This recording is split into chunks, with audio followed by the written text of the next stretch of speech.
Hello everyone, good afternoon. तर आजच्या क्लासमध्ये आपण काय पाहणार? आपण जे रिफ्लेक्शन ऑफ लाईट जे आपलं सुरू होतं त्याचे जे आपले मेन कन्सेप्ट आहेत त्याचा आपण रिवाइज करणार आणि जी आपली एक्सरसाइज आहे आणि जे उदाहरण आहेत न्यूमेरिकल्स ते आज आपण पाहणार. ठीक आहे. तर काही प्रश्न असल्यास तुम्ही मला विचारू शकता, पण मला तुम्ही ग्रुपवर मेसेज करा. ठीक आहे. काही कन्सेप्ट जे तुम्हाला समजलेले नाही आपल्या धड्यामध्ये म्हणा किंवा या अगोदर झालेले जे काही लेसन्स आहेत त्यामधलं एखादाही कन्सेप्ट नाही समजला किंवा काही अडचण असल्यास मला तुम्ही मेसेज करा. ठीक आहे. तर आपण आपला जो रिफ्लेक्शन ऑफ लाईट आहे हा जो लेसन आहे त्यामधले महत्वाचे मुद्दे आपण पाहूया. तर सगळ्यात महत्वाचं आपण जे म्हटलं की लाईट, प्रकाश हे कोणत्या पद्धतीने ट्रॅव्हल करतं विचार करा. मी सांगितलेलं आहे क्लासमध्ये कशा पद्धतीने ट्रॅव्हल करतं, म्हणजे तू कशा पद्धतीने प्रवास करतो. जसं आपण म्हटलं की आवाज जे आहे ते प्रवास कशा पद्धतीने करत आहे, व्हायब्रेट होऊन. त्याचं माध्यम हवा सांगितलं आपण. त्यासारखंच जे प्रकाश आहे ते कोणत्या पद्धतीने ट्रॅव्हल करत आहे हे सुद्धा हवेमधून येत आहे. बरोबर. हवेद्वारे येत आहे, हवेमधून नाही, हवेद्वारे, म्हणजे या सगळ्या वातावरणामध्ये. तर जे लाईट आहे हे काय आहे, स्ट्रेट लाईन मध्ये ट्रॅव्हल करत आहे. कुठूनही लाईट निघालेलं असेल, जसं सूर्यापासून निघालं ना, किंवा टॉर्च किंवा मेणबत्ती, जसं माझ्या चेहऱ्यावर आता हा जो सतत लाईट पडत आहे हा सुद्धा कोणत्या पद्धतीने ट्रॅव्हल करत आहे, सरळ रेषेमध्ये, स्ट्रेट लाईन. नेहमी लक्षात ठेवायचं काय, light travels in always straight line. ठीक आहे. तर आपण जे रिव्हिजन म्हटलं तर एक ठळक मुद्दे म्हणून तुमच्या समोरून जाऊ द्या. ठीक आहे.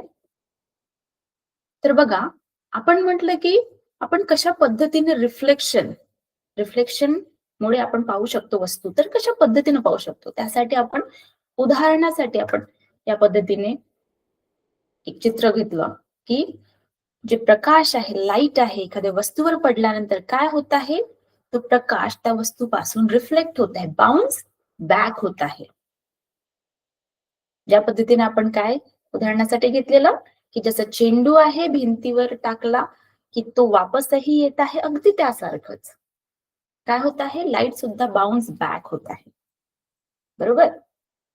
Light falls on object and the object reflects the light. म्हणजे ज्यांना स्वतःचा प्रकाश नाही आहे असे जे वस्तू आहेत, ऑब्जेक्ट्स आहेत, ते काय करतात, रिफ्लेक्ट करतात. आणि ते रिफ्लेक्शन जे आहे ते आपल्या डोळ्यांना जाणवतं, सेन्स होतं आपल्या डोळ्यांना. बरोबर. तर हे आपण म्हटलं की यासाठी सेन्स महत्वाचं आहे. हे जे काही प्रकाश आपण पाहतो आहे त्यासाठी आपल्या डोळ्यांची जी सेन्स आहे, आपल्या डोळ्याला जी जाणीव आहे ती खूप महत्वाची आहे. ठीक आहे.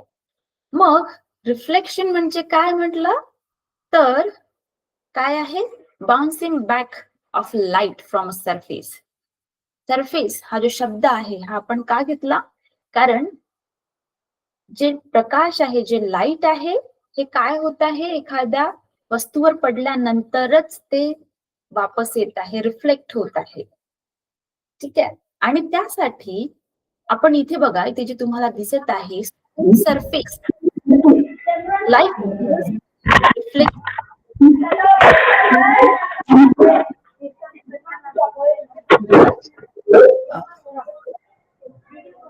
जे जॉईन केलेलं आहेत नवगड इंग्लिश मीडियम स्कूल, बसा तुमच्या क्लासमध्ये. तुम्ही मला उभे दिसत आहात, बसा आणि क्लासमध्ये काही प्रश्न असल्यास विचारा मला.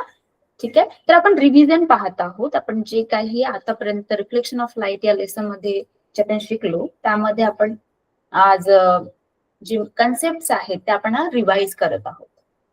ठीक आहे. तर काही नाही समजलं मला विचारा तुम्ही. ठीक आहे. तर आपण कशावर आहोत, व्हॉट इज रिफ्लेक्शन. तर आपण काय म्हटलं की रिफ्लेक्शन काय आहे, जे लाईट आहे त्याचे काय आहे, बाउन्स बॅक आहे, म्हणजे परावर्तन आहे, वापस येत आहे, अगदी चेंडू फेकल्यासारखं. ठीक आहे. आणि smooth surface like mirrors reflect light clearly so that we can see our images. जसं आपण आरशामध्ये अशामध्ये आपण स्वतःला पाहू शकतो. का बरं? तर इथे काय म्हटलं आहे? Smooth surfaces. आता सगळ्या ठिकाणी स्मूथ सरफेसेस आहेत का अवेलेबल आपल्या आजूबाजूला? नाही. सगळ्या स्मूथ सरफेसेस नाही आहेत. काही रफ सरफेस म्हणजे झाड, टेबल, खुर्ची, आपले कपडे हे स्मूथ नाही आहेत. हे काय आहेत? रफ आहेत. आता स्मूथ आपण कशाला म्हणत आहोत? जे अगदी सपाट प्लेन आहे. जसं आपण आरसा आहे, आरसा म्हणावं, किंवा आपण जी फ्लोअर असतं बघा, आपली फ्लोअर अगदी नवीन असली की कशी चमकते चकाक, त्यासारखं. म्हणून त्याला स्मूथ सरफेस, त्याला स्पेसिफिक सरफेस काय आहे? स्मूथ आहे. आणि दुसरं सरफेस काय आहे? रफ आहे. त्यावर अवलंबून काय असतं? रिफ्लेक्शन, की कोणत्या पद्धतीचं रिफ्लेक्शन होणार. ठीक आहे. तर यामध्ये काय आहे की रिफ्लेक्शन, आपण जसं म्हटलंय की जर समजा या टॉर्च मधून काय निघत आहे? प्रकाश निघत आहे, लाईट निघत आहे आणि तो रिफ्लेक्ट होत आहे.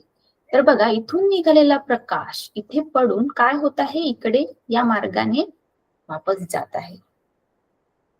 तर याला नियम जे आहेत आपल्याला दिलेली आहेत पुस्तकामध्ये, 3 नियम आहेत. कुणाकुणाला आठवत आहेत 3 नियम महत्वाचे? आपण मागच्या क्लासमध्ये सुद्धा बघितलं. 3 महत्वाचे नियम आहेत. सगळ्यात पहिला नियम काय म्हणत आहे? Incidence ray and the reflected ray are must be in equal angle. बरोबर? बघा इथे काय होत आहे? In equal angle. अँगल म्हणजे कुणासोबत ते अँगल बनवत आहेत? कुणाला लक्षात येत आहे? ते अँगल कुणासोबत बनवत आहेत? कुठे आणि कशास? काय आहे त्याला आधार? हा जो आहे, ही जी मधात लाईन आहे, याला काय म्हटलं जातं? काय म्हटलं जातं याला? N normal. बरोबर? आणि हे नॉर्मल कशाला परपेंडिक्युलर असतं? वस्तूंना. म्हणजे हा जो सरफेस आहे, हा जो सरफेस आहे, आरसा म्हणावं किंवा झाड म्हणावं किंवा कोणतीही जागा, त्यावर पडल्यानंतर प्रकाश, ज्याचे किरण पडल्यानंतर त्या सरफेसला परपेंडिक्युलर काय असतं? हे नॉर्मल असतं. बरोबर? तर बघा, व्हाय रिफ्लेक्शन इज इम्पॉर्टंट. तर आपल्याला वस्तू पाहण्यासाठी रिफ्लेक्शन हे खूप महत्वाचं असतं. जसं विजन अँड लाईट, आपण याचा काय म्हटलं संबंध? तर बघा, जसं जे आपले डोळे असतात, ते डोळे आणि प्रकाश यामधला सगळ्यात मोठा दुवा म्हणजे आपल्या डोळ्यांना दिसणं खूप महत्वाचं. अगदी त्यासारखंच रात्रीच्या वेळी समजा आपल्याकडे डोळे जरी का असली, पण आपल्याकडे प्रकाश नाही आहे, तर आपले डोळे सुद्धा काम करणार नाही. म्हणून डोळे, विजन आणि लाईट हे यामध्ये महत्वाचं काम करतात. तर बघा, यामध्ये जे प्रकाश आहे, लाईट, तर इथे 2 काय दिलेले आहेत? तर ज्यांना स्वतःचा प्रकाश आहे, light emitted by the object, sun, lamp, torch. परत यामध्ये काय म्हटलं आहे? तर रिफ्लेक्टेड फ्रॉम द ऑब्जेक्ट, म्हणजे ज्यांना स्वतःचा प्रकाश नाही आहे, पण आपण त्यांना पाहू शकतो. कशामध्ये? टॉर्च मध्ये म्हणावं किंवा सूर्याच्या प्रकाशामध्ये म्हणावं, आपण त्यांना पाहू शकतो. अशा ह्या वस्तू, ठीक आहे, अशा ज्या वस्तू जसं टेबल आहे, खुर्ची आहे, ज्यांना स्वतःचा प्रकाश नाही आहे, पण दुसऱ्याच्या प्रकाशामध्ये त्यांच्यावर पडलेला प्रकाश हा रिफ्लेक्ट होत आहे आणि आपण त्यांना पाहू शकतो. तर त्यासारखं आपण वस्तूंना अनुभवू शकतो. तर बघा, आपल्याला काय दिलेलं होतं? एक एक्सपेरिमेंट दिलेला, की हे जे प्रकाश आहे हे कोणत्या पद्धतीने रिफ्लेक्ट होत आहे. त्यासाठी हा जो एक्सपेरिमेंट इथे जो दिलेला आहे, त्यामध्ये महत्वाचं काय आहे? की जे टॉर्च आहे, टॉर्च मधून जे किरण निघालेली आहेत, ही किरण कोणत्या मार्गाने वापस जात आहेत, हे या एक्सपेरिमेंट मधून दिसून येतं. ठीक आहे. तर यामध्ये काय काय आपल्याला समजून येत आहे?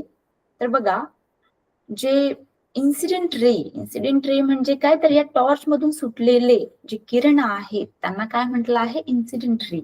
आणि इन्सिडेंट म्हणजे काय, घटना आपण असं म्हणू शकतो. काहीतरी इन्सिडेंट तिथे झाला आहे, काहीतरी घटना झाली आहे, म्हणून आपण त्याला लक्षात ठेवण्याकरता इन्सिडेंट रे. मग हे इन्सिडेंट रे या दिशेने आली, बघा इथे तुम्हाला एरो सुद्धा दिलेला आहे, या दिशेने आली, इथे पडली आणि परत या दिशेने वापस गेली, रिफ्लेक्टेड रे. माझा जो रे आहे हा सरळ बनत नाही आहे, पण हे नेहमी सरळच असतात. जे रेज असतात, सूर्य जे किरण असतात ना, नेहमी सरळ रेषेमध्ये ट्रॅव्हल करतात. ठीक आहे, लक्षात ठेवायचं. तर बघा हे या दिशेने वापस जात आहे, बॉल फेकल्यासारखं या दिशेने आले आणि या दिशेने वापस जात आहे. तर हा जो आरसा आहे PQ, हा काय आहे, प्लेन स्मूथ सरफेस आहे आणि त्यावर काय बनवलेलं आहे, हे नॉर्मल, आणि हे काय आहे, परपेंडिक्युलर. आणि परपेंडिक्युलर याचा अर्थ काय, तर ते 90 डिग्रीचा अँगल बनवणार कुणासोबत, या आरशा सोबत. ठीक आहे, आणि याला काय म्हटलं आहे, point of incidence. Point of incidence म्हणजे या ठिकाणावर हे इन्सिडेंट घडलं, या ठिकाणावर हे सूर्यकिरण पडले, इथूनच मग रिफ्लेक्टेड रे सुद्धा निघाले याच पॉइंट वरून, आणि इथूनच आपण नॉर्मल हा कन्सिडर केला. समजा हा इन्सिडेंट रे हा इथून सुरू झाला, तर हा इथे पडला, याचा पॉइंट ऑफ इन्सिडेन्स हा राहणार. ठीक आहे, याचे रिफ्लेक्टेड रे या दिशेने जाणार. ठीक आहे, याचं दिशा या दिशेने जाणार. मग याचं काय होणार, इथे जे नॉर्मल आहे इथे वेगळे त्याचे निर्माण होणार. ठीक आहे, तर यामध्ये काय आहे, light travels in a straight line and gets reflected. या एक्सपेरिमेंटचं हे काय आहे, कन्क्लुजन आहे. तर यामध्ये जे हे जे इन्सिडेंट रे कशाला म्हटलं आहे आणि पॉइंट रिफ्लेक्टेड रे कशाला म्हटलं आहे, ही जी आकृती आहे खूप महत्वाची आहे, ही लक्षात ठेवा, जेणेकरून आपल्याला समोर जे क्वेश्चन्स आहेत त्यामध्ये खूप कामात येणार आहे. ठीक आहे, आणि आता लॉज ऑफ रिफ्लेक्शन, हे जे रिफ्लेक्शन होत आहे, परावर्तन, याचे नियम काय बांधून दिलेले आहेत, हे तर ऑलरेडी होत आहेत, फक्त हे आपल्या पुस्तकामध्ये लिहून दिलेलं आहेत लॉज म्हणून. ठीक आहे, तर हे कशा पद्धतीने, याचं काय नियम आहे, तर आपण इथे म्हटलं की light travels in a straight line and gets reflected. तर याचे काय नियम आहेत, तर काय नियम आहेत, सगळ्यात पहिला नियम काय म्हणत आहे, angle of incidence and angle of reflection must be equal. ठीक आहे, आपल्या पुस्तकामध्ये सुद्धा दिलेलं आहे, पुस्तक पाहूया का एकदा, जेणेकरून तुम्हाला लक्षात राहणार की हे जे रिफ्लेक्शन ऑफ लाईटचे जे नियम आहेत हे काय तुमच्या नेहमी डोळ्यासमोर राहणार. बघा इथे दिलेलं आहे तुम्हाला लॉज ऑफ रिफ्लेक्शन. यामध्ये काय म्हटलं आहे की the angle of reflection is equal to the angle of incidence. इथे काय म्हटलं आहे, अँगल ऑफ रिफ्लेक्शन म्हणजे इथे जो काही अँगल बनत आहे कुणासोबत, नॉर्मल सोबत, नॉर्मल सोबत जो काही अँगल बनत आहे तो काय राहणार, इक्वल राहणार. कोणाचा, इन्सिडेंट अँड रिफ्लेक्टेडचा. ठीक आहे, इथे जो काही अँगल आहे. ठीक आहे, मग बघा यामध्ये दुसरा नियम काय म्हणत आहे, the incident ray, the reflected ray and the normal lie in the same plane. आता याचं काय म्हणणं आहे, सेम प्लेन काय म्हणणं आहे याचं, सेम प्लेन कुणाला म्हटलं आहे, ही जी जागा आहे याला आणि सेम प्लेन म्हटलं आहे. ठीक आहे, की इन्सिडेंट रे, रिफ्लेक्टेड रे आणि नॉर्मल हे काय एका ठिकाणावर, समजा इथून जसं मी मगाशी काढून दाखवलं त्यासारखंच, तर इथे काय राहणार, याची जे प्लेन आहे हा याचा इथे राहणार. ठीक आहे, हा इथून आलेला, हा इथून गेलेला रे या दिशेने, आणि हे काय राहणार याचं इन्सिडेंट सगळ्यांचं वेगळं वेगळं राहणार. प्रत्येक रे, कारण एकच किरण निघालेला नाहीये, बरेच किरण निघाले, रे भरपूर निघाले आहे, तर प्रत्येक स्वतःच्या जिथे जागा आहे तिथे तिथे पडणार आणि निघणार. तर हा जो पॉइंट आहे हा नेहमी सगळ्यांचा वेगळा राहणार. ठीक आहे. त्यामध्ये हे जे काही अँगल बनवत आहेत, हा आय आहे, हा आर आहे, हे काय राहणार? इक्वल राहणार. पहिल्या नियमानुसार काय राहणार? इक्वल. मग त्यामध्ये म्हणत आहे याचा जो प्लेन आहे हा काय राहणार? सेम राहणार. प्लेन म्हणजे ही असलेली ही जागा. आणि तिसरा नियम म्हणत आहे की इन्सिडेंट रे आणि reflected ray are on the opposite side. तर आपल्याला इथे दिसून येत आहे are on the opposite side, कारण इथून आलेला रे आणि इकडे वापस गेलेला रे नेहमी नॉर्मलच्या काय राहणार? अपोजिट राहणार. ठीक आहे. समजा या दिशेने आलं तर या दिशेने वापस जाणार. त्यासारखंच एक समजा विचार करा की कोणत्या दिशेने आला, समजा या दिशेने आलं तर वापस या दिशेने जाणार. इथे तुम्हाला दिसत आहे, मी याला क्लिअर करत आहे. समजा आपला इन्सिडेंट रे या दिशेने आला, ठीक आहे, इथे दाखवत आहे आपल्या चित्रामध्ये. पण समजा आपला इन्सिडेंट रे या दिशेने आला तर हा रिफ्लेक्ट या दिशेने होणार. ठीक आहे. म्हणजे हा जो नॉर्मल आहे याच्या नेहमी विरुद्ध बाजूने तो रिफ्लेक्ट होणार. तर हा आहे तिसरा नियम. अगदी सोपा आहे. तर हे जे नियम आहेत हे आपल्याला इथे यासमोर आपण जे एक्सरसाइज आहे किंवा जे उदाहरणं आहेत त्यासाठी आपण घेणार आहोत. तर यामध्ये बघा, एक आपल्या पुस्तकामध्ये सॉल्व्ड आहे हा एक्झाम्पल. तर यामध्ये म्हटलं आहे की if the reflected ray makes an angle of a 60 degree with the normal. तर आपण इथे एक चित्र बनवूया. काय म्हणत आहे इफ, तर इथे आपण एक मिरर काढूया. ठीक आहे. Weight a minute.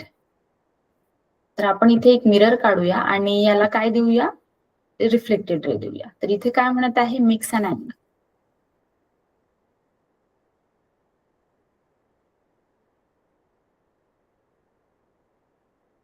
Reflected ray makes an angle of 60 degree with the normal.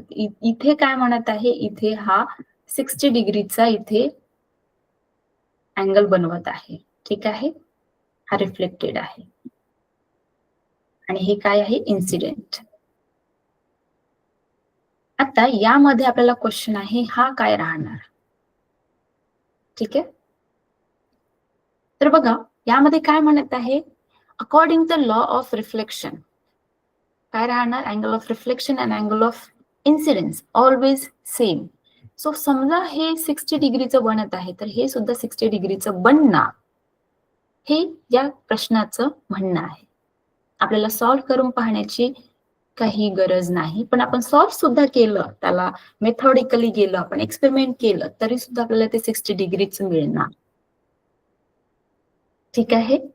तर हे इथे दाखवलेलं आहे. मग आता म्हटलं आहे की हे जे रिफ्लेक्शन आहे हे काय होत आहे? यामध्ये प्रकार आहेत, रेग्युलर अँड इरेग्युलर. म्हणजे जे आपण आतापर्यंत आरसा जो स्मूथ सरफेस आहे त्याबद्दल बोललो. आता आपण काय पाहणार? जे स्मूथ सरफेस नाहीये, जसं म्हणावं आपला कपडा म्हणावं किंवा टेबल खुर्ची, पेन पेन्सिल, हे स्मूथ सरफेस नाही, रफ आहेत. तर जे किरण आहेत हे समजा रफ सरफेसवर पडली तर काय होतात? ते स्कॅटर्ड होतात. स्कॅटर्ड म्हणजे वेगवेगळ्या दिशेने जातात. काय होत आहे? एक रेग्युलर रिफ्लेक्शन जे कशामध्ये दिसून येत आहे? मिरर मध्ये.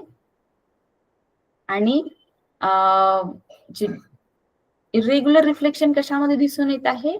जे रफ सरफेसेस आहेत त्यामध्ये. The type of reflection depends on the nature of the surface. Nature of the surface. ठीक आहे. तर जी सरफेसचे जो नेचर आहे त्यावर अवलंबून आहे. तर सगळ्यात पहिलं म्हणजे रेग्युलर सरफेस, रेग्युलर रिफ्लेक्शन. तर याचे आपल्याला प्रश्नामध्ये दिलेलं सुद्धा आहे की याच्यामध्ये डिफरन्स काय आहे ते काढा.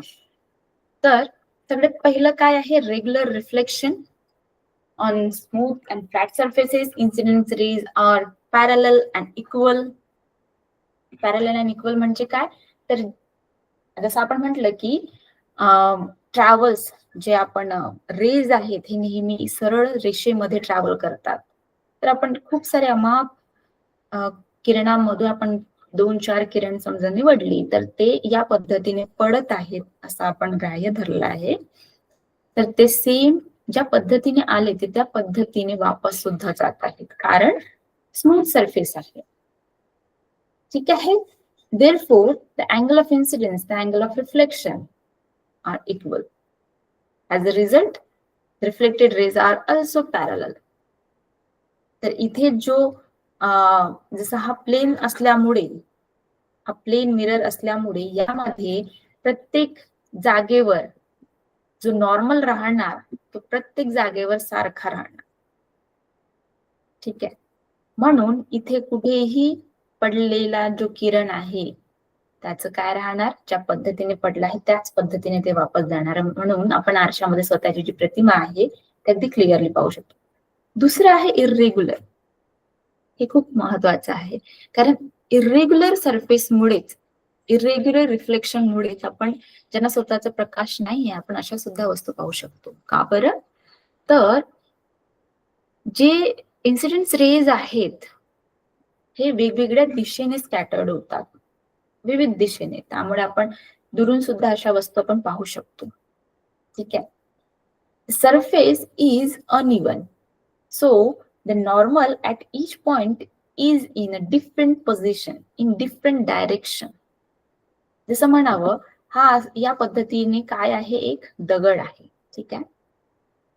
तर इथे काही आता प्रकाश पडत आहे, काही प्रकाश पडत आहे आणि त्याला आपण या पद्धतीने इथे देत आहोत, इथे पडलेला प्रकाश.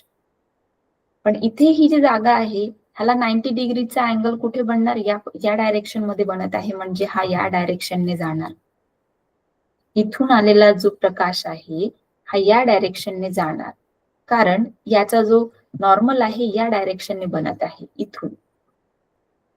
पण इथे ही जी आतमध्ये असलेली जागा आहे हिचा हा जो नॉर्मल आहे हिचा डायरेक्शन या दिशेने आहे, बरोबर. त्याला परपेंडिक्युलर या दिशेने बनत आहे. म्हणून इथे समजा या दिशेने प्रकाश पडला असेल तर हा सुद्धा याचा काय राहणार, याचा अँगल हा वेगळा राहणार.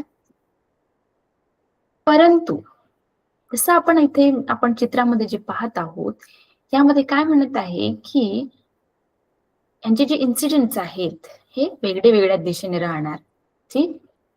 पण यामध्ये सगळ्यात महत्वाचं काय आहे, जसं तुम्हाला या चित्रामध्ये ज्या पद्धतीने दिसत आहे, आलेले तिन्ही जे लाईट्स आहे, लाईट ऑफ रेज आहेत, हे अगदी पॅरलली आहेत, बरोबर. कारण सरळ ट्रॅव्हल करतात, पण ते पडत ज्या ठिकाणी आहेत, ज्या सरफेसवर जे पडत आहेत ती जागा महत्वाची आहे. म्हणून पॉइंट ऑफ इन्सिडेन्स हा महत्वाचा ग्राह्य धरला जातो. दुसरा नियम काय म्हणत आहे, तर ते सेम प्लेन मध्ये असतात. म्हणजे काय, तर त्याचा जो नॉर्मल आहे आणि त्याचा इन्सिडेंट रिफ्लेक्शन हा फक्त एका ठिकाणी, याचा प्लेन इथे आहे, याचा पॉइंट ऑफ इन्सिडेन्स, याचा पॉइंट ऑफ इन्सिडेन्स इथे आहे. तर इथे जी जागा आहे यामध्ये काय होत आहे, वेगळ्या वेगळ्या ठिकाणी त्याचं परपेंडिक्युलर बनत असल्यामुळे ते स्कॅटरिंग पोझिशन सुद्धा वेगळी वेगळी दिसत आहे. तर हा आहे रिफ्लेक्शन आणि रेग्युलर रिफ्लेक्शन आणि इरेग्युलर रिफ्लेक्शनचा difference. Surface is smooth, surface is rough, normal is uniform, normal change. म्हणजे जे नॉर्मल आहे परपेंडिक्युलर नॉर्मल हे काय असतं, युनिफॉर्म कशामध्ये असतं, रेग्युलर मध्ये असतं. आणि यामध्ये इरेग्युलर रिफ्लेक्शन मध्ये काय होत आहे, नॉर्मलची जी डायरेक्शन आहे ही चेंज होत आहे. Reflected rays are parallel and rays scattered. Image is clear, mirror मध्ये दिसून येते आणि यामध्ये काय होत आहे, इमेज इज अनक्लिअर. ठीक आहे. Main conclusion, in both types the law of reflection are followed. नेहमी लक्षात ठेवायचं, लॉ ऑफ रिफ्लेक्शन दोन्हीमध्ये तिन्ही जे त्याचे नियम आहेत ते यामध्ये फॉलो होतात, इरेग्युलर अँड रेग्युलर रिफ्लेक्शन मध्ये. The difference occurs only because of the smoothness and roughness of the surface. आपण जे पाहू शकतो ते त्या सरफेसच्या चेंजेसमुळे, अन्यथा तिन्ही नियम सारखेच आहेत. ठीक आहे. तर यामध्ये आपण म्हटलं की रिफ्लेक्शन रिफ्लेक्टेड लाईट आपले जे दिसत आहे आपण आरशामध्ये त्याबद्दल बोललो की हाऊ डू चेक द बार्बर. आपण काय म्हटलं की रिफ्लेक्शन किती वेळा होत आहे, जे प्रकाशाचे रिफ्लेक्शन किती वेळा होत आहे त्यासाठी आपण उदाहरण घेतले होते की सूर्यामधून निघालेला प्रकाश चंद्रावर पडताय, चंद्रामधून निघालेला प्रकाश पृथ्वीवर पडताय आणि पृथ्वीवर जे पाणी आहे, आपण आहोत पृथ्वीवर, त्या पृथ्वीवर असलेला जो पाणी आहे त्यामध्ये चंद्राची जी प्रतिमा दिसत आहे त्याचं रिफ्लेक्शन आपल्या डोळ्यांना दिसत आहे, डोळ्यांवर आपण जाणीव होत आहे. तर यावरून काय समजत आहे, तर रिफ्लेक्शन परत परत होऊ शकतं, मल्टिपल टाइम्स होऊ शकतं. तर यावर आपण याची काय घेतले होते, उदाहरण घेतले होते, केलिडोस्कोप बघितला आपण. तर हा जो केलिडोस्कोप आहे हे कशाकरता वापरलं जातं, जे आपले इंडस्ट्रीज आहेत ज्यामध्ये नवीन डिझाईन बनवण्याकरता, जे कपड्यांची डिझाईन्स असतात त्याकरता हे वापरलं जातं. आणि यासाठी आपण ज्या पद्धतीने बघितलं की 3 आरशे एकामेकाला पकडलेली असतात आणि त्याच्या आतमध्ये कलरफुल डिझाईन घातले असतात. मी तुम्हाला व्हिडिओ सुद्धा दाखवलेला मागच्या क्लासमध्ये, एकदा चेक करा. ठीक आहे, तिथे अगदी व्यवस्थित क्लिअरली मी डिस्क्राईब केलं आहे. तर हे केलिडोस्कोप आपण त्याचा वापर करतो. यामध्ये काय होत आहे की मल्टिपल टाइम्स रिफ्लेक्शन होत आहे, त्याचा फायदा म्हणून आपण चित्र किंवा डिझाईन याकरता आपण त्याचा वापर करत आहोत. आणि पेरिस्कोप मध्ये आपण म्हटलं की हे मल्टिपल टाइम्स रिफ्लेक्शन न होता आपण त्याला 2 वेळा रिफ्लेक्शन त्याचा आपण वापर करून घेत आहोत. इथे समजा एखादा झाड आहे किंवा एखादा पक्षी आहे, तर आपण यावर इथे आपण इथून पाहू शकतो. तर हा 2दा रिफ्लेक्शन होत आहे. कशा पद्धतीने, तर इथे एकदा त्याची प्रतिमा पडत आहे झाडाची आणि ही प्रतिमा इथून या आरशावर पडत आहे आणि आपण आपल्या डोळ्यांना इथून या पद्धतीने पाहू शकतो. ठीक आहे. आपण याचा वापर कशामध्ये करतो म्हटलं, तर ही जी तुम्हाला इथे मरीन दिसत आहे सबमरीन, तर याचा आपण वापर करतो. इथे हे जे टोक आपल्याला दिसत आहे, तर या इथून समुद्राची ही जी पातळी आहे, समुद्रावर जी काही हालचाल होत आहे त्यासाठी आपण त्याचा वापर करतो.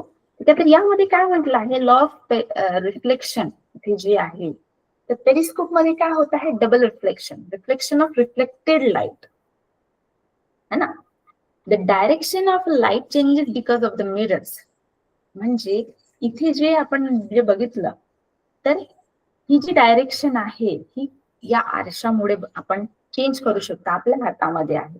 आपल्याला समजा हा मिरर इथे हा 45 डिग्रीच्याच अँगल मध्ये न ठेवायचा आहे, न ठेवता आपण त्याला दुसऱ्या अँगल मध्ये ठेवलं तर आपल्याला वेगळी प्रतिमा मिळेल किंवा अन्यथा मिळणार सुद्धा नाही. पण आपल्याला आपलं चित्र व्यवस्थित पाहायचं आहे म्हणून आपण त्याला किती मध्ये ठेवलं आहे, 45 डिग्री अँगल मध्ये ठेवलं आहे. म्हणून इथे काय म्हटलं आहे की the direction of the light changes because of the mirrors. The mirrors must be parallel. इथे आपल्याला दिसत आहे पॅरलल आहे दोन्ही. बघा याचं डायरेक्शन आणि याचं डायरेक्शन काय आहे, पॅरलल आहे, जेणेकरून आपल्याला जे चित्र आहे आपण क्लिअरली पाहू शकतो. या समोर आपले जे उदाहरण आहे पुस्तकामध्ये दिलेले न्यूमेरिकल्स आपण ते पाहत आहोत. हे आपण मागच्या क्लासमध्ये सुद्धा बघितलं. तर यामध्ये काय म्हणत आहे, if the reflected ray make an angle of 60 degree with a normal. आताच आपण बघितलं, त्यामुळे आपण हे न पाहता आपण दुसऱ्या प्रश्नाकडे जाऊया. तर यामध्ये काय म्हटलं आहे, if the angle between incident ray and the reflected रे. आपण एकदा परत काढूया इथे एक डायग्राम. काय म्हणत आहे, if the angle between the incident ray and the reflected ray is 90. बघा स्मूथ सरफेस बद्दलच बोलत आहेत, कारण आपण रफ सरफेसचे जे एक्झाम्पल्स आहेत आपल्या या क्लासमध्ये नाही आहेत पण नंतर तुम्हाला येणार. तर यामध्ये एक घेऊया आपण. ठीक आहे, चला. तर बघा यामध्ये काय म्हणत आहे, if the angle between incidence ray and the reflected ray is 90. हा जो अँगल आहे रिफ्लेक्ट, इथे जो अँगल आहे हा काय घेतला आहे, हा 90 डिग्री घेतला आहे. हे दोन्ही काय आहेत, हे 90 डिग्री आहे. ठीक आहे. आता बघा यामध्ये काय म्हणत आहे की find the measure of the angle of incidence and the angle of reflection. If the angle काय आहे यामध्ये, समजा दोन्हींना 45 आहेत तर 90 आहेत, तर यामध्ये म्हणत आहे की इन्सिडेन्स अँड रिफ्लेक्टेड च काय राहणार अँगल. अगदी सोपं आहे. जसं या पद्धतीने अँगल रिफ्लेक्टेड होतं त्याच पद्धतीने इन्सिडेंट सुद्धा सेम असतं त्याचा अँगल. तर हा पहिला नियम आहे. त्यामध्ये समजा हे 90 डिग्री आहे तर हे काय राहणार, हे सॉल्व्ह केलेलं आहे म्हणून आपल्याला असं दिसत आहे. अन्यथा लॉ ऑफ रिफ्लेक्शन मध्ये जसं आपण पाहतो त्यामध्ये काय असतं, तर I equals to R म्हणजे incident and reflected are the same equal. त्यामध्ये काय केलेलं आहे 45 डिग्री. ठीक आहे. आणि ते 45 डिग्री दोघांचं काय राहणार, हे सेम राहणार. ठीक आहे. Angle of incidence and angle of reflection is 45 degree. तिसरा प्रश्न काय म्हणत आहे, इफ द अँगल बिटवीन, परत मिरर म्हटलं आहे, परत आपण एक मिरर काढूया. If the angle between plane mirror and the incident ray. तर परत आपण इथे एक नॉर्मल काढूया. हा एक नॉर्मल आहे आपला. ठीक आहे. आणि याला काय म्हणत आहे, the incident ray. Incident ray या दिशेने आलेला हा इन्सिडेंट रे आहे. ठीक आहे. हा काय आहे 35 डिग्री आहे म्हणत आहे. तर हा 35 degree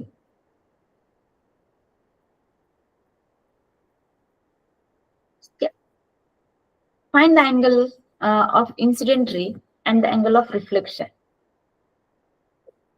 The angle between plane mirror and the incident ray.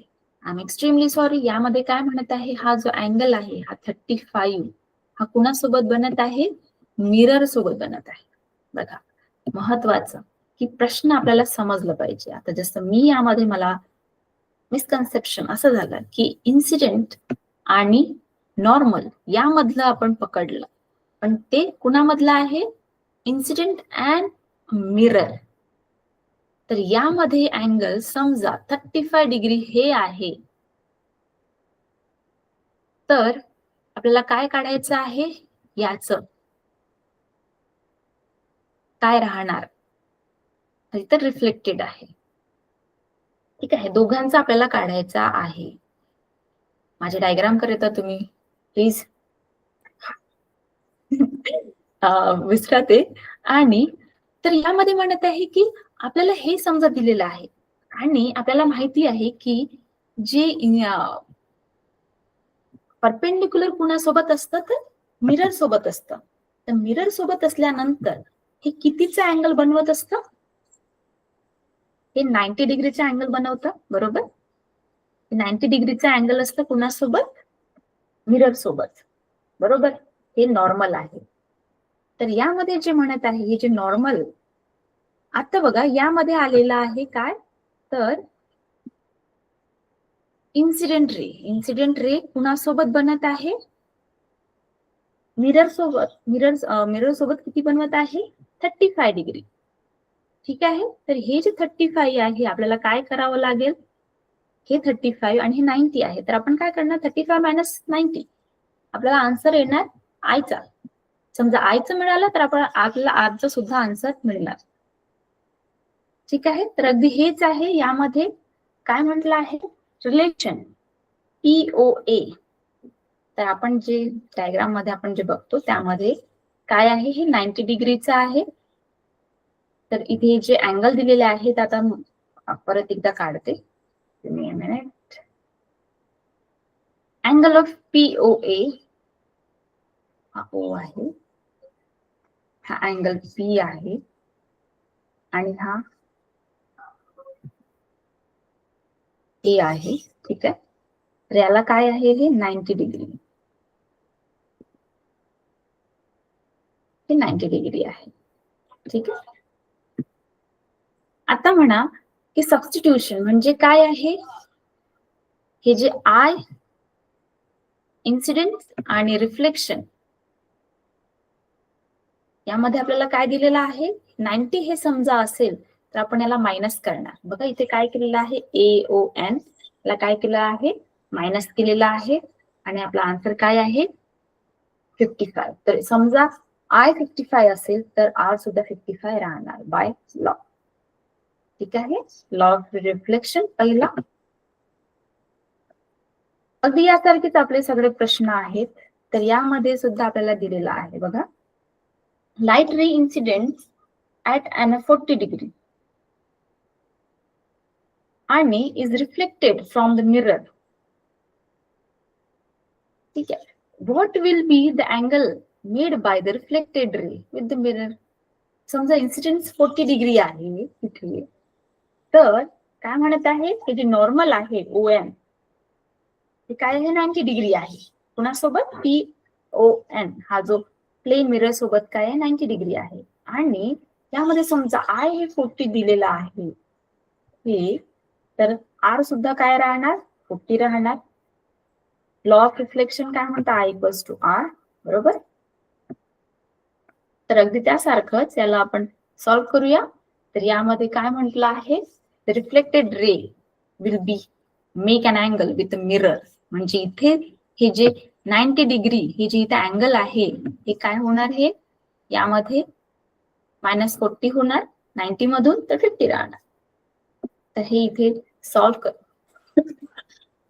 कारण आपल्याला एक्झाम मध्ये लिहावं लागेल. ते आपण फक्त पुट केलेले आहेत. हे जी व्हॅल्यूज आहेत आपण हे पुट केलेले आहेत आणि QOB याला आपण वन साइड घेऊन त्याचा आपण आन्सर काढलेला आहे. ठीक आहे. हा आता बघा हे जे आहे एक्सरसाइज, आपण जी एक्सरसाइज आपण पाहत आहोत आपल्या बुक मध्ये असलेली, ते आपण अगोदर एक्सरसाइज पाहूया की सुरू करूया आपण. ठीक आहे. तर सगळ्यात अगोदर आपल्याला दिलेले आहेत फिल इन द ब्लँक्स.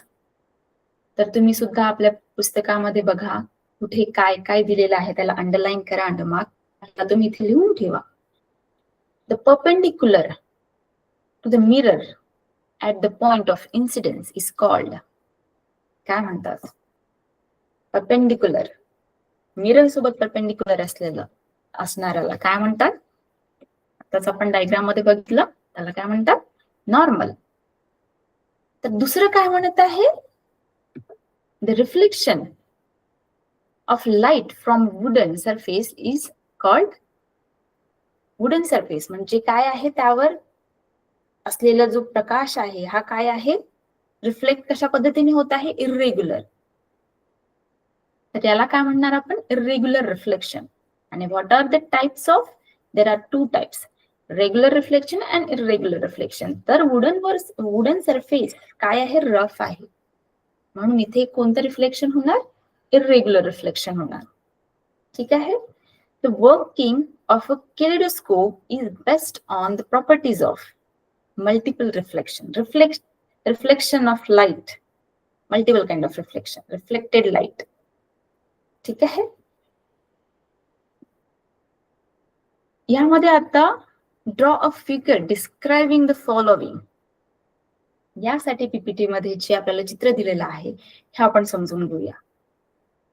तर यामध्ये काय म्हटलं आहे 90 डिग्री 2 आरसे घ्या आणि त्याला 90 डिग्रीवर ठेवा. काय तुम्हाला आढळून येत आहे हे आपल्याला समजायचं आहे.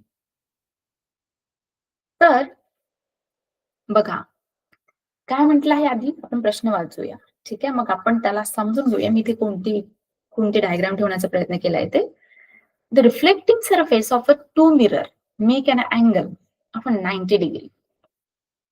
2 आरसे आहेत बघा तुम्हाला इथे दिसत आहेत.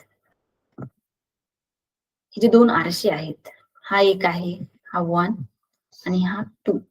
हे 2 आरसे आहेत. याला काय ठेवलं आहे 90 डिग्री. म्हणजे समजा एक आरसा या पद्धतीने आहे तर दुसरा आरसा या पद्धतीने. ठीक आहे. एकामेकाकडे यांचे चेहरे आहेत या पद्धतीने. ठीक आहे.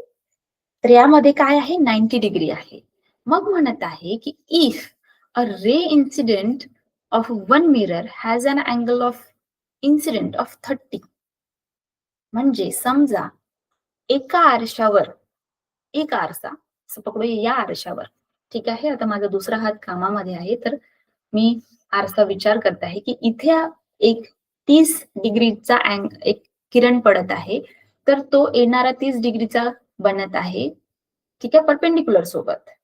तर हे वापस सुद्धा 30 डिग्रीनेच जाणार. वापस समजा 30 डिग्रीने जाणार,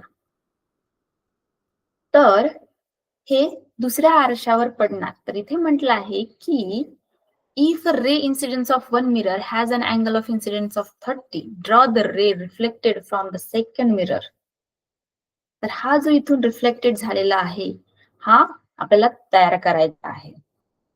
तर काय म्हटलं आहे, इथे हा जो आरसा आहे, इथे पडलेला रे वापस जाणार, तर या आरशावर पडणार इथे. तर हा किती अँगलचा इथे कोन बनवणार आणि कोणत्या अँगलने वापस जाणार, हा प्रश्न आहे. ठीक आहे, समजलं? यामध्ये अँगल कोणत्या पद्धतीने बनवलेला आहे. What will be the angle of reflection. तर बघा, इथून हा एक किरण आलेला आहे, 30 डिग्रीचा इथे अँगल बनवत आहे. ठीक आहे, मग यामध्ये म्हटलं आहे की पडलेल्या नंतर हा या दुसऱ्या आरशावर पडत आहे, तर समजा इथे 30 डिग्रीचा अँगल बनवत आहे आय, म्हणजे इन्सिडेंट, तर रिफ्लेक्शन सुद्धा 30 डिग्रीचाच बनणार नियमानुसार. मग आता हे जे रिफ्लेक्शन दुसऱ्या आरशावर होत आहे, तर हे कितीचं बनणार. तर हे आपण कसं ठरवणार,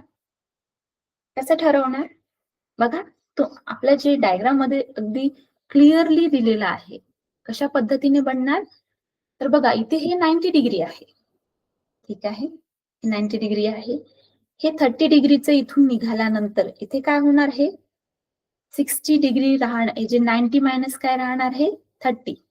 किती आन्सर येणार हे, म्हणजे इथे पडल्यानंतर कुणासोबत, इथे हा जो नॉर्मल आहे हा कितीचा बनणार, हा 90चा, बरोबर, 30चा, आणि हा इथे काय होणार, इथे 60चा अँगल बनवणार कुणासोबत, दुसऱ्या आरशा सोबत. ठीक आहे, तर हा जो प्रश्न आहे यामध्ये ज्या पद्धतीने म्हटलं आहे की या दोघांमध्ये 90 डिग्रीचा कोण घेतलेला आहे, तर तुम्हाला त्या पद्धतीने समजण्यासाठी अगदी आसान म्हणून मी हा बनवण्याचा प्रयत्न केला आहे. पण यामध्ये जे 30 डिग्री कुणासोबत इथे बनणार, हे आरशासोबत इथे बनणार, आणि इथे कोणासोबत बनणार, हे नॉर्मल सोबत. ठीक आहे, तर आय होप तुम्हाला समजलं असेल. आणि त्यानंतर पुस्तकामध्ये आपले जे एक्सरसाइज मध्ये परत समोर आहे, अगदी सोपे प्रश्न आहेत. How will you explain the statement, we cannot see the object in a darker room? पण वस्तू का नाही पाहू शकत, रात्रीच्या वेळीचे रूम, काळ्या अंधार रूम मध्ये का बरं नाही पाहू शकत. आपण म्हणणार की आपल्याला आपल्या डोळ्यांना दिसणार नाही, पण त्यामध्ये काय आहे, प्रकाश नाही आहे ही गोष्ट, पण रिफ्लेक्शन, प्रकाश नसल्यामुळे, आपण रिफ्लेक्शन नसल्यामुळे आपण कोणत्याही वस्तू पाहू शकत नाही. तर आपण काय म्हणणार यामध्ये, की reflection of light are not possible, कारण आपल्याकडे प्रकाश सुद्धा नाही आहे, आणि असेल तर आपण त्यांना रिफ्लेक्ट होताना पाहू शकतो. ठीक आहे, मग म्हणत आहे की explain the difference between regular and irregular reflection of light. यासाठी आता थोड्या वेळा अगोदर पीपीटी मध्ये सुद्धा तुम्हाला जे दिसलेलं आहे, मी तुम्हाला सांगताना जसं म्हटलं की काय आहे रिफ्लेक्शन ऑफ लाईट, काय आहे, सरफेस स्मूथ असेल तर कोणत्या पद्धतीने होत आहे, सरफेस रफ असेल तर कोणत्या पद्धतीने होत आहे. म्हणून आपण परत एकदा एक नजर घालूया. तर यामध्ये काय म्हटलं आहे की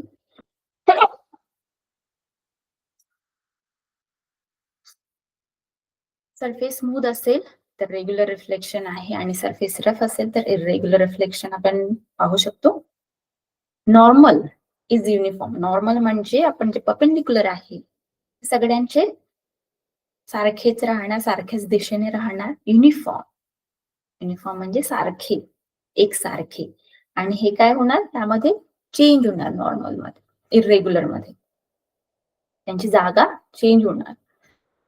रिफ्लेक्टेड रेज आर पॅरलल आणि रेज स्कॅटर्ड.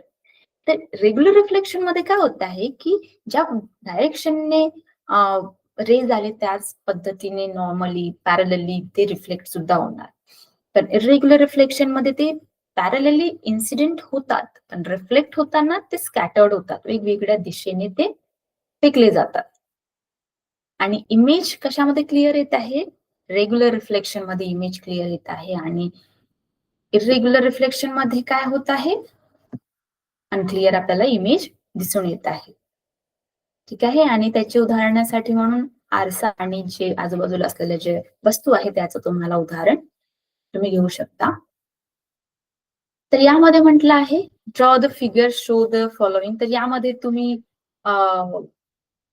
जे डायग्राम आहे, पण एकदा परत जाऊया. डायग्राम अगदी सोपी आहे, तुम्ही ही डायग्राम नेहमी ही काढू शकता. ही डायग्राम लक्षात ठेवा, म्हणून मी म्हटलं की डायग्राम नेहमी डोक्यामध्ये फिट असू द्या, जेणेकरून तुम्हाला लक्षात राहणार. ठीक आहे. मग त्यानंतर एक प्रश्न दिलेला आहे बघा.